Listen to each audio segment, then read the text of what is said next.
Ah, ah, ah.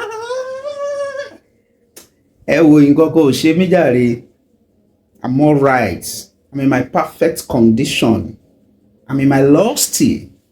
Ah, kí ló dé ọba? Kí ló ṣẹlẹ̀? Ẹ wo lọ fà gan lóṣogbo. Ó lọ fà gan. Ó lọ fà gan. Bọ̀ṣẹ́ rí àwọn kankan wà tí nìkan kí n fẹ́ like ní ẹ̀ ń wo fídíò mi dáadáa. Ẹ wo fídíò yìí lọ síwájú. Àti pé mi mọ̀ bí ẹ notice kìíní kan gbogbo àwọn fine girls, àwọn fine babes, àwọn big girls tẹ máa pè lájẹbọ tó jẹ́ pé ẹ mọ̀ tó wà nù live. Ẹ notice pé bọ́n ṣe máa ń jẹ Òṣùpá lẹ́nu ní TikTok, everywhere, Instagram, everywhere tí music ti ń ṣẹlẹ̀. Ṣe rí mi fẹ́ sọ̀rọ̀ jù. Ó happen gan lóṣogbo lánàá. Ẹ mọ̀ kéèyàn ṣe bẹ̀bẹ̀ fún wọn lórí stage. Kó wá ká lára pé mi ì tiẹ̀ lè dọ́dọ̀ bọ̀bọ̀ yìí àti ibi tó wà kókò máa ju owó mọ́yàn báyìí. Àlàyé náà wá dáràbà sí wọn lọ́rùn pé ó yá ẹ kàn bá mi subscribe, ẹ bá mi share video ẹ dẹ̀ like ẹ comment, ẹ wò dáadáa. Ó lọ fà á.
Osupa Saheed.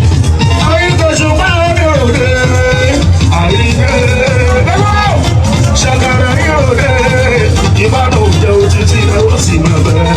Báyé bá jáyé, èèyàn máa jẹ́ náà títí lẹ́yìn sí abẹ́. Dẹ́kọ́lá olóde òjò Sàlọ́dí. Olóde òjò. Ọlọ́rin mú fresh olóde òjò Sàlọ́dí. Olóde òjò.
èdè pásítọ̀ yìí ẹ̀fẹ̀ tẹ̀lé tó kéde. Bóyá èdè mi èdè o, ọdẹ Saheed.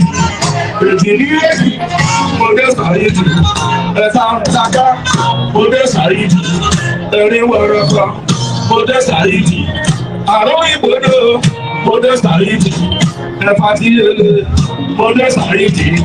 Ire, ọdẹ Saheed. Ire bàtà, ọdẹ Saheed. Kọjá lákàsán, ọdẹ Saheed. Pàpàlẹ́wà, ọdẹ Saheed. Ìṣàìjọ bí ìjọsí.